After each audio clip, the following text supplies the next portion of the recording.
और अब खबरों की तफसील। लोकसभा इंतखाबात के पेश नजर आज बीजेपी हेड ऑफिस में मैनिफेस्टो कमेटी की पहली मीटिंग जारी है। मीटिंग में पार्टी सदस्य अमित शाह, अरुण जेटली, निर्मला सीतारमण, रविशंकर प्रसाद, पीयूष गोयल समेत कई दीगर लीडरान मौजूद हैं।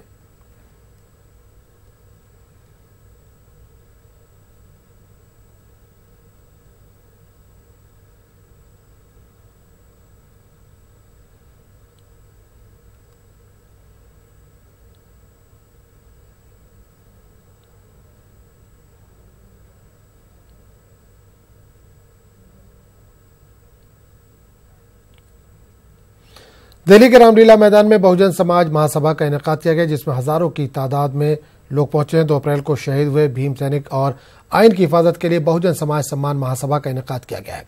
हमारी नुमाइंदा नीलू सिंह ने इसका जायजा लिया। रामलीला मैदान में बहुजन सम्मान महासभा का आयोजन किया गया है और यहाँ पर अलग अलग जगहों से यहाँ पर बहुजन समाज से जुड़े लोग पहुंचे हुए हैं और यहाँ पर जो शहीद परिवार है उनको सम्मानित भी किया जाएगा। किस एजेंडे के तहत यहाँ पर लोग पहुंचे हैं, इस पर बातचीत करने के लिए हमारे साथ बीएसपी के नेता मौजूद हैं। सबसे पहले ये बताइए कि किस एजेंडे के साथ आप लोग यहाँ पर मौजूद हैं? देखिए, ये टाइटल दिया गया है पीछे जो आपने अभी बताया, बहुजन सम्मान महासभा। ये 2 अप्रैल के भारत बंद के आंदोलन में जो हमारे बच्चे शहीद हो गए थे, सरकार को जो सम्मान देना चाहिए था, उनको जो सुविधाएं देनी चाहिए थी उनके परिवार वालों को, वो नहीं दी। उसके एवज में हम लोगों ने अपने समाज के लोगों ने सोचा कि कहीं इस नौजवान साथियों का मनोबल न टूट जाए, उनके परिवार के साथियों का मनोबल न टूट जाए, तो आज हम उनकी स्टैचू यहाँ पर उनको प्रोवाइड कराएंगे उसके परिवारजनों को, और उसके बाद उनके घर पर तक उनको पहुँचाएंगे, फिर कॉमन प्लेस पर उसको इंस्टॉल कराएंगे, जिससे कि उनको सम्मान महसूस हो। वो आगे भी ये सोचें कि अगर हमारा बच्चा कोई समाज के नाम पे शहीद होता है तो वो बेकार नहीं जाता है। इसलिए हमने वहाँ पे पुस्तकालय भी बनाएंगे और जो बच्चे हमारे जेल गए थे उनको भी यहाँ पे सम्मानित किया जाएगा। तो आप लोगों की यहाँ से कुछ मांग रहेगी सरकार से भी? सरकार से ये मांग रहेगी, जिस प्रकार से आपने देखिए, वो अपने एक कॉमन कॉज था उन बच्चों का, अपना अधिकार के लिए उन्होंने लड़ाई लड़ी थी, तो सरकार की ड्यूटी बनती है उनको जो रेमेडीज दे, उनको उनका कंसिडरेशन उनको मिलना चाहिए। जैसे परिवार वालों को उनको नौकरी मिलनी चाहिए, उचित उनको मुआवजा मिलना चाहिए। इस प्रकार से हमारी मांग रहेंगी। तो कुल कितने शहीद इस वक्त आज यहाँ पर मौजूद हैं जिनको आप लोग? यहाँ पर 13 जो बच्चे हमारे शहीद हुए थे, उनके परिवारजन सारे के सारे यहाँ पर मौजूद हैं। अच्छा, और बाकी लोग भी यहाँ पर पहुँचे हैं? कुछ खास एजेंडा और रहने वाला है इसके अलावा? और ये रहेगा हमारा कि भाई, जैसे ये बीजेपी सरकार ने जो आज हमारे समाज के साथ दुर्व्यवहार किया है, तो इसको उखाड़ के फेंकना है और कांग्रेस और बीजेपी को एक ही पल्ले में रख करके हमें बहुजन समाज पार्टी के नेता आदरणीय बहन जी को देश का पीएम बनाने के लिए यहाँ पे शपथ दिलाई जाएगी। आप कहाँ से आए? मैं पुणे से आया मैडम। और क्या प्रयोजन है आपका यहाँ आने का? किस ये 13 लोग जो मौत हो गए थे, उसके वजह से श्रद्धांजलि देने के लिए यहाँ हम आए पुणे से। और आप लोग यहाँ पर ऑर्गेनाइज कर रहे हैं, क्या कितने लोग आज यहाँ पर पहुँचने वाले हैं? लगभग मैडम यहाँ लाखों लोग यहाँ पहुँचने वाले हैं। लगभग 12-1 बजे तक बहुत लोग आ जाएंगे यहाँ, लाखों लोगों की संख्या में। लगभग सैकड़ों से ज़्यादा तादाद में, हज़ारों की तादाद में बसें अभी रास्ते में हैं। बहुत दूर से लोग आ रहे हैं। लगभग करके 100 किलोमीटर के दायरे के जितने भी लोग हैं वो सारे के सारे यहाँ पे आने वाले हैं, कुछ समय में पहुँचने वाले हैं। जितनी भीड़ पंडाल के अंदर रहेगी, इतनी से ज़्यादा भीड़ पंडाल के बाहर भी रहेगी। और किस तरह का रिस्पॉन्स मिल रहा है यहाँ पर? देखने के लिए ऐसा मिल रहा है, अगर पूरे व्यवहार से हर कोने से, देश के कोने से हर व्यक्ति आया हुआ है यहाँ पे, ये दिखाना चाहता है कि बहन जी को पीएम बनाने के लिए आगे के लिए हम ये निर्णय दिखा देंगे, क्योंकि बहन जी के सम्मान में पूरा देश हमारा आज़ाद रहेगा पूरा। चलिए, तो ये लोग जो भीमसेना के लोग मारे गए थे उनको तो सम्मानित करेंगे ही साथ जो दलितों का मुख्य एजेंडा है उसको भी उठाने का प्रयास करेंगे। एक बार हम अपने कैमरामैन से कहेंगे कि पीछे का नजारा दिखाएं। यहाँ पर लोग जुटना शुरू हो गए हैं और महासभा के लिए यहाँ पर पहुंच रहे हैं लोग, और अपने तमाम एजेंडों के साथ आज तमाम परिवार और बहुजन समाज से जुड़े तमाम लोग आज दिल्ली के रामलीला मैदान में एकत्रित हो रहे हैं। कैमरामैन अनिल के साथ नीलू सिंह, न्यूज़ 18 दिल्ली।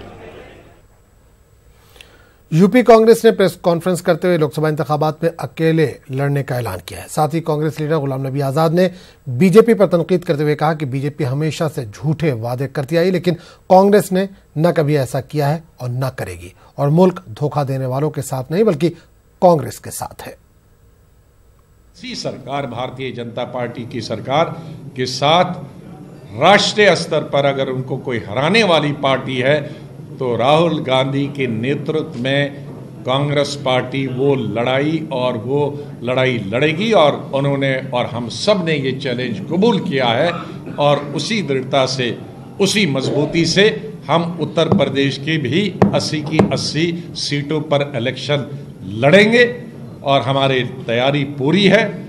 और जिस तरह से हमने एक आश्चर्यजनक रिजल्ट 2009 में पार्लियामेंट में दिए थे, सबसे ज्यादा नंबर 1 पार्टी बढ़कर उस वक्त कांग्रेस पार्टी आई थी लोकसभा में उत्तर प्रदेश के अंदर।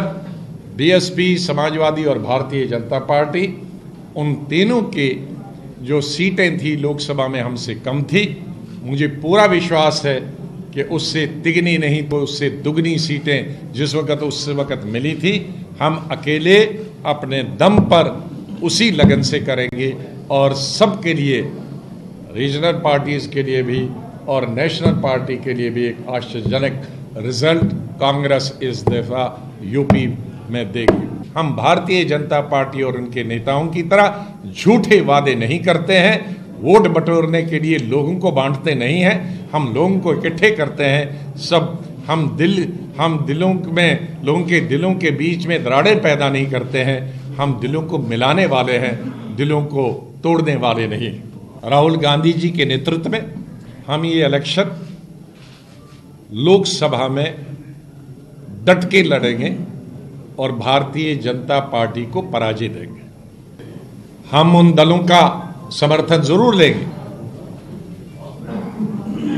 जो हमारी मदद करेंगे इस लड़ाई में। हम उन तमाम दलों का सम्मान करते हैं जो इस लड़ाई में आगे बढ़ेंगे। राजन, आपको बता दें राहुल गांधी ने न्यूज़ 18 से खास बात की। राहुल गांधी ने न्यूज़ 18 से बात करते हुए कहा कि मुझसे जिन मसलों पर सवाल किया जाता है उसका जवाब मैं देता हूं। की तरफ से कहा जा रहा है कि राहुल गांधी विदेश में जाते हैं, छवि देश की खराब करते हैं, नौटंकी करते हैं, और राहुल गांधी प्रधानमंत्री ने कहा कि जो लोग इमरजेंसी लगाए वो लोग असहिष्णुता की बात करते हैं। देखिए, हिंदुस्तान की छवि, हिंदुस्तान का फाउंडेशन इतना मजबूत है कि उसको कोई डिस्टर्ब नहीं कर सकता है। मुझसे प्रेस कॉन्फ्रेंस में सवाल पूछा जाता है बेरोजगारी के बारे में, मुझसे सवाल पूछा जाता है भ्रष्टाचार, राफेल के बारे में। अब मुझे जवाब तो देना ही पड़ेगा। मैं ये तो नहीं कह सकता हूं कि भाई मैं आपको जवाब नहीं दूंगा। मोदी जी घर बैठ जाते हैं, पार्लियामेंट हाउस में आते नहीं हैं, डर जाते हैं, राफेल से डरते हैं, तो मैं तो जवाब देता हूं। समाजवादी पार्टी और बीएसपी इत्तेहाद पर न्यूज़ 18 ने समाज के मुख्तलिफ तबके के लोगों से बातचीत की। लोगों ने इस इत्तेहाद पर मिला जुला रद्द-ए-अमल जाहिर किया है। लंबे समय के बाद उत्तर प्रदेश की सियासत अपना नया रंग देख रही है। कल अखिलेश यादव और मायावती ने अपने गठबंधन का ऐलान कर दिया है। ज़मीन पे जो लोग वोट करते हैं उनको जानना बेहद ज़रूरी होता है, क्योंकि सरकारों को बनाने और बिगाड़ने का फैसला वही लोग करते हैं। मेरे साथ ऐसे कुछ लोग हैं, मॉर्निंग वॉक करके आए, उनसे जान लेते हैं। मुझे बताइएगा, कल जो ऐलान हुआ है, आपको लगता है कि इससे प्रदेश और देश में बेहतरी और विकास के रास्ते पे ले जाएगा या फिर सियासी एक स्टंट है? देखिए, गठबंधन तो बहुत अच्छा हुआ है, लेकिन अब मैं ये चाहता हूँ गठबंधन लंबे समय तक चले और देश प्रगति के रास्ते पे चले। और ये गठबंधन बहुत अच्छा है, ये थोड़े वक्त के लिए ना हो, लंबे समय तक चले, तभी देश प्रगति के रास्ते पे चलेगा। गठबंधन का मैं समर्थन करता हूँ। आपका कहना ये है कि ये सियासी तौर से सिर्फ अपने फायदे के लिए ना हो? ये सियासी तौर पर अपने फायदे के लिए हो, जनता के लिए फायदे के लिए हो। और ये गठबंधन फिर मैं कहता हूँ कि लंबे समय तक चले और अपने फायदे के लिए ना हो, और ये दोनों का गठबंधन का मैं समर्थन फिर करता हूँ। आइए, मैं और कुछ लोग हैं मेरे साथ, जान लेते हैं क्या कहना है आपका। देखिए, ये गठबंधन बहुत ही अच्छा गठबंधन है। समाजवादी बसपा का गठबंधन है जो फिरका परस्त ताकतें हैं, देश को बांटने का काम कर रही हैं, हिंदू मुस्लिम में बांटने का काम कर रही, देश को में असहिष्णुता का माहौल बना था, जो देश हमारा विकास के रास्ते से भटक चुका था।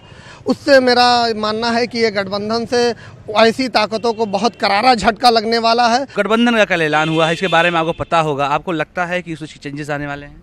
सर, चेंजेस तो पूरे आने वाले हैं। चेंजेस देश में होना जरूरी है। क्योंकि हम लोग बहुत परेशान हो चुके हैं 5 साल में, जब से ये भाजपा सरकार आई है तब से हम लोग का कोई इसमें फैसला नहीं हुआ। हम लोग मजदूर आदमी मजदूरी करते हैं, इसमें कोई किसी का फ़ायदा नहीं हो रहा है, न कमाई में न कोई चीज़ में। हम लोग बहुत बेहाल हैं और हम एक गठबंधन जरूरी होना है। और आज के इलेक्शन में जो 2018 का इलेक्शन है जो होगा 19 का, वो लाभदायक होगा। हमारी बहन मायावती को मुख्यमंत्री बनाना आवश्यक है और अखिलेश यादव साथ में मिलकर जो गठबंधन हुआ है वो सही है और सही चलेगा। एक बड़ा सवाल उठाया जा रहा था कि ज़मीन पे इस गठबंधन को एक्सेप्ट किया जाएगा कि नहीं। यही सारे लोग हैं जो वास्तव में वोट डालते हैं। आपका क्या कहना है इस गठबंधन के बारे में? 25 सालों के बाद एक साथ जब आए हैं लोग। गठबंधन से बहुत बढ़िया हो जाएगा ये सपा बसपा का। हाँ, ज़मीन पर लोग गांव में, क्योंकि आप ग्रामीण परिवेश से हैं, गांव में एक्सेप्ट कर पाएंगे, इसको हजम कर पाएंगे? कोई ऐसी बात तो नहीं है कि दूरी बनी रहेगी? क्योंकि ऐसी कोई दूरी नहीं बनी रहेगी। दूरी नहीं बनी रहेगी, बहुत बढ़िया सरकार चलेगी और अच्छा रहेगा, हर जनता का और सबका कल्याण ही होगा। आप जो है कहाँ से हो? संत कबीर नगर। आपका क्या कहना है? क्या आपको, क्योंकि आप गांव से निकल के शहर में आए हैं रोजगार के लिए, क्या आपको लगता है कि ज़मीन पर इस गठबंधन को लोग एक्सेप्ट करेंगे, खासतौर से ग्रामीण इलाकों में? हाँ सही, हाँ जरूर करेंगे, जरूर करेंगे। मेरे साथ आप कहाँ से हैं? बांगरमऊ विधानसभा। बांगरमऊ से रहने वाले हैं आप। आपको क्या लगता है ये जो गठबंधन हुआ है, जनता एक्सेप्ट करेगी इसको? हाँ नहीं, अच्छा हुआ है सर, अच्छा है। एक्सेप्ट करेगी, जरूर करेगी और करना पड़ेगा। अगर क्या बोलता है, सुरक्षित अपना देश बनाना चाहेंगे तो एक्सेप्ट करना पड़ेगा। अभी सरकार से क्या दिक्कत है? कोई वो सरकार तो जो थी तो जो करना था वो कर ही रही है, परेशान तो कर ही रही है, लेकिन क्या करेंगे अब? क्या बोलते जो हो रहा है तो उठाना ही पड़ेगा। लेकिन अब जो करना है, सुरक्षित सरकार बनाना है, सुरक्षित चलना है। मेरे साथ कुछ ऐसे लोग थे जो वास्तव में ज़मीन पर वोट करते हैं और वोट करने के लिए लोग जाते हैं। इन लोगों का साफ तौर से मानना है कि गठबंधन को ज़मीन पर उतारने से पहले जिस प्रैक्टिकल समस्या के बारे में जिक्र किया जा रहा है, अब उस लगभग दूर हो चुकी है और लोग ग्रामीण परिवेश में इसको मानने के लिए तैयार हैं। कुल मिलाकर के इस गठबंधन को लेकर के इन तमाम लोगों में उत्साह दिखाई दे रहा है। कैमरा पर्सन रवि के साथ Alauddin, news 18 Lucknow. Indian National league ने आने वाले लोकसभा इंतखाबात में हिस्सा लेने का ऐलान किया है। बेंगलुरु में इंडियन नेशनल लीग के कौमी काउंसिल का इजलास मुनक्किद हुआ। पार्टी के सदस्य प्रोफेसर मोहम्मद सुलेमान ने कहा कि INL मुख्तलिफ रियासतों में अपने उम्मीदवार खड़ी करेगी। चंद रियासतों में सेकुलर पार्टियों के साथ इत्तेहाद भी किया जाएगा। इस मौके पर INL के नए अहदेदारों का इंतखाब अमल में आया। इस इजलास में मुस्लिम दानिश्वर और सियासी तजिया निगारों ने भी शिरकत की। आने वाले इंतखाबात के पेश नज़र मुसलमानों में सियासी शऊर बेदार करने पर भी जोर दिया गया। आने वाले चुनाव में हम इंश्योर करेंगे INL इलेक्शन में हिस्सा लेगी। जहां जीतने का चांस है हम लड़ेंगे, अपने उम्मीदवार खड़ा करेंगे। अलायंस में भी खड़ा करेंगे, बगैर अलायंस भी, लेकिन ज़्यादातर हमारा गोल जो होगा, it will be to defeat fascist communal forces. यहाँ कर्नाटका में तो कॉन्टेस्ट नहीं करेंगे। अभी जो है ये फरवरी में जो है there will be a full fledged committee of Karnataka Indian National League and there afters next parliament elections we will be a part in elections and even in BBMP elections and in Panchayat elections we will participate. In assembly elections we might join hands with the regional parties. आज हम लोग है ना, मुस्लिम सियासत, मुस्लिम politics क्या हो गई बोले तो एक तो फियर, खौफ, डर और खौफ की सियासत, दूसरी मजबूरी हो गई। डर और खौफ बीजेपी से कांग्रेस हमारी मजबूरी हो चुकी है। इससे हटकर है ना, ये दोनों सियासत है ना, सिर्फ ये 3.5% तादाद के हाथ में होने की वजह से ये मुल्क में ना तमाम फसादात, तमाम जुल्म, बर्बरियत, मज़हब के नाम से है ना, मज़हब जो है ना अमन देना था, मज़हब है ना हिंदुत्व के नाम से इस मुल्क में अमन शांति कायम होना था, इस मुल्क को जलने से बचाना था, लेकिन उसी के नाम से है ना इस मुल्क को जला रहे हैं। लोकसभा इंतखाबात के पेश नजर आज बीजेपी हेड ऑफिस में मैनिफेस्टो कमेटी की पहली मीटिंग जारी है। मीटिंग में पार्टी सदस्य अमित शाह, अरुण जेटली, निर्मला सीतारमण, रविशंकर प्रसाद, पीयूष गोयल समेत दीगर मेंबरान मौजूद हैं। इस पूरे मामले पर बात करने के लिए हम सीधे रुख करेंगे दिल्ली का, जहां से हमारे नुमाइंदे अविनाश तिवारी इस वक्त जुड़े। अविनाश, बीजेपी के मैनिफेस्टो कमेटी की मीटिंग जारी थी, क्या मीटिंग खत्म हो चुकी है?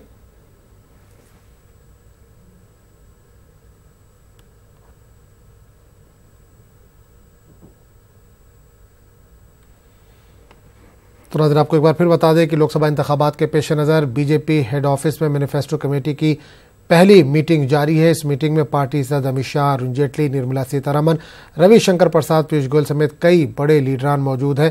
मैनिफेस्टो में किन चीज़ों को शामिल किया जाए, जो पिछला इनका बीजेपी का मैनिफेस्टो था उसमें कितनी चीज़ें इन्होंने पूरी कर दी हैं, कितने वादे पूरे कर दिए हैं, उस ताल्लुक से इस मीटिंग में बातचीत हो रही है। इस पूरे मामले पर बात करने के लिए एक बार हमारे साथ फिर अविनाश जुड़ गए हैं।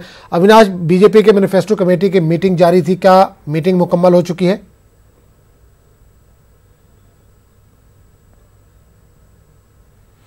अविनाश से हमारा